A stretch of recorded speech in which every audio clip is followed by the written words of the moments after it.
mid 2014 versus the 2012 MacBook Pro. So just a quick specification about the laptop that I sold. Mid 2012 Core i7, 8 gig RAM, DDR3, 1 terabyte normal SATA hard drive. I think it's a third generation or second generation, I'm not sure. So recently I sold it to one of my buddies, Dennis Koza. He's also a photographer as well, so he actually showed an interest and I had to sell it to him. So the new one that I had was the 2014 MacBook Pro, which from the factory it's got 16 gig of DDR3 with 512 of flash storage, and it was running Big Sur. Do you guys pronounce it Big Sur or Big Sur? Big Sur. Big Sur. Is that French or hey, Apple and their namings? So yes guys, today basically what's gonna happen is I'm going to compare or go hand in hand with a comparison between the two. And I'm only making this comparison so that you filmmakers, you creators will be able to decide whenever you guys want to purchase. I mean, I know these are old laptops, I don't know, but at some point of time you guys might show interest as a B laptop or probably even an A laptop, because I was using the 2012 with a bit of modification and it really served me well. So I'm going to compare these two. Just bear in mind that these are the standard specification of these laptops. I have not done any upgrade. Well, I did upgraded the 2012 laptop, but I downgraded because Denise wanted it that way. So the first comparison that I'll be doing is the boot test. We all know that Apple laptops, I mean the older ones, they do take forever when you're switching them on, and it's crazy because a lot of people, I mean the 2012 is even better. I do know some of the Apple laptops that can even take 30 minutes to boot up, and yo, that's insane. Imagine waiting for your laptop to switch on for a good 30 minutes. As you guys can see here on the video, the boot test, I think the winner is the 2014 MacBook Pro. Firstly, when I switched it on, it took a bit of time, so I thought maybe because the laptop was sitting down without being used for a while, so I think it's so the second test that I did was a bit faster than the previous one. So I think overall the 2014 MacBook Pro wins the boot test. Just bear in mind this laptop, I mean the 2012 laptop, was actually faster. Yeah, if you guys need to boost the performance of this 2012, same applies to the 2011 and 2010 MacBooks. If you guys want to boost the performance, I suggest you really do some upgrades in terms of the SSD, the RAM, and yeah, if possibly the graphics. But I mean the graphics card are normally okay, except for the ones that experience graphic failures. So let's just get to the second test, opening of an app.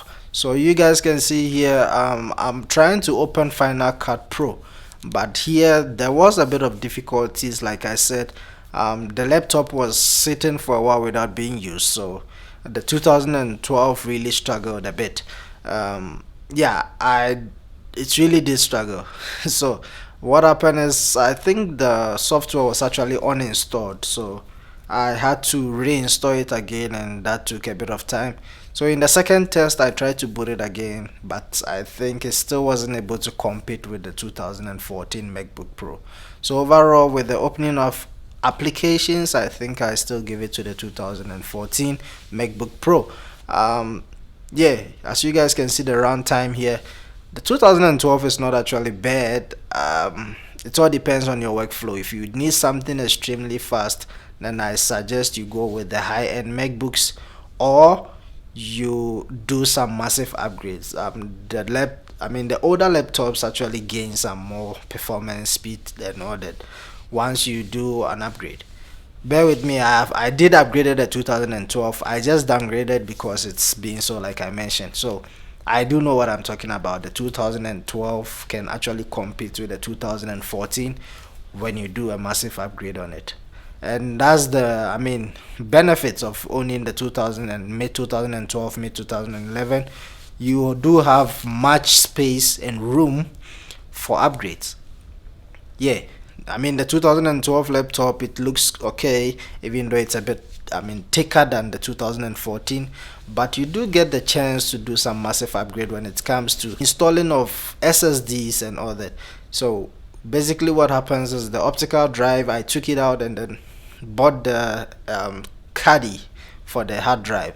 That is why I installed my SSD. So I was running two hard drives in one laptop, which was 512 plus 1 terabytes normal hard drive. And you cannot do this type of upgrade in the normal, I mean, MacBooks like the recent one, which is 2014. You really, I mean, these days the newer laptops, they trying to close the gap of tech people messing around with the motherboard and others. So I mean, with the recent laptops these days, when you open it, you don't even see anything.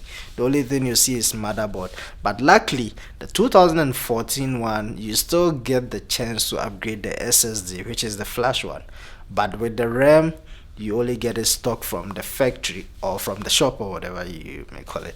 So when you are buying or shopping for an, I mean, recent MacBook, you need to state it. Okay, do you want 8 gig or you want 16 or 32? Because once you choose the specifications, it's done.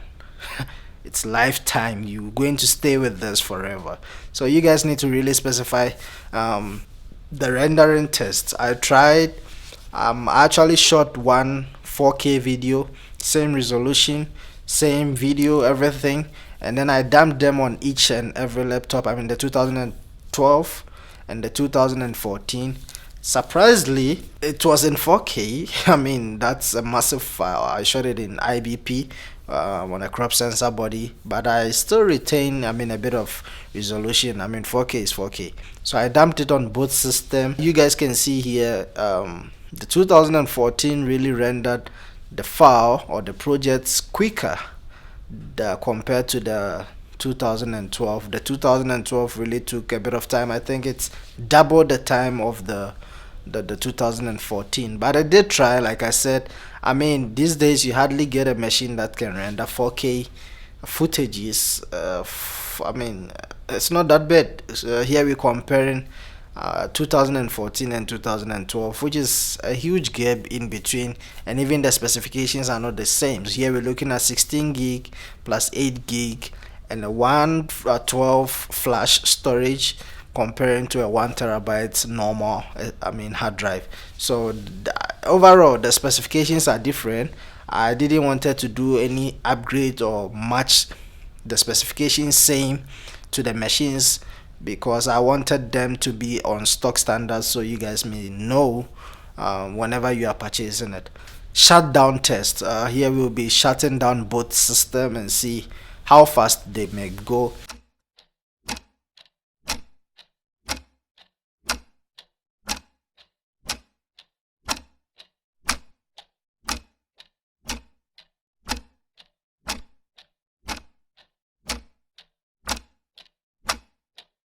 So as you guys can see here, both went well, but there is a little problem. I mean, the 2014 MacBook is still in the lead when it comes to the comparison. Here you can see the 2014 really performs very well, and it's very quick, it's very responsive. When I shut it down, it switched off immediately. But with the 2012 one, it also shut down on time, but I went a bit closer to the screen, but I noticed that the system wasn't completely shut.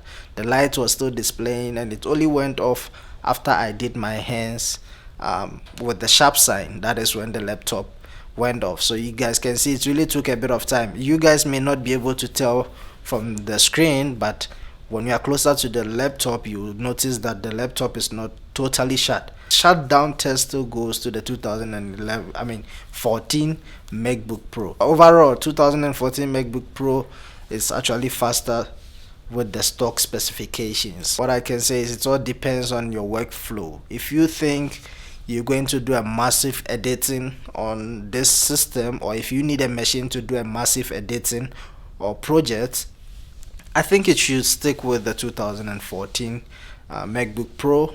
It's faster, it performs well, and what I noticed during the test is the 2014 was actually less. It wasn't heating up that much compared to the 2012.